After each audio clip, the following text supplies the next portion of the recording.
Vijana kutoka Transmara wametoa wito kwa serikali kukabiliana na visa vya mara kwa mara vya utovu wa usalama katika eneo la Transmara ili kufanikisha miradi ya maendeleo. Wakizungumza mjini Kilgoris siku ya Jumapili, vijana hao wamemrai Rais William Ruto anayetarajiwa kuanza ziara yake kaunti ya Narok kutilia maanani masuala yanayowakabili vijana Transmara, yakiwemo ukosefu wa ajira. Jambo ambalo ningependa kuzungumzia ni kwamba katika Kilgoris tutakapokuja utuaddress mambo ya elimu. Hapa Transmara hatuna universities na colleges. Tunakuomba sana uweze kutupea nafasi na utujengee mashule yetu. Alafu hapa sisi kwa mambo ya social services tuko chini sana. Hapa tunahitaji Bwana Rais Huduma Center. Kilgoris tunahitaji nini? Huduma Center.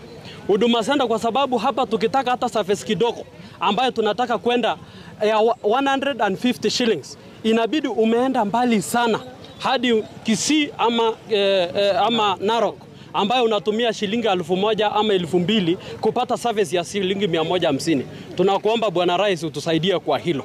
Tunaomba kama vijana wa Kilgoris uweze kuwezesha mambo ya Youth Enterprise Fund ili tuweze kuaccess, na ikiwezekana wapunguze ile workload ya application na registration.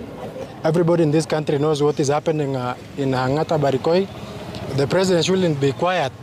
Anafaa kuaddress hiyo maneno kwa sababu in one way or the other he is mentioned, or if he is not mentioned, those who are mentioned kwa sababu wanapatikana kwa cliche yake, anafaa kuaddress na kuaddress locals and ili kuwepo na amani.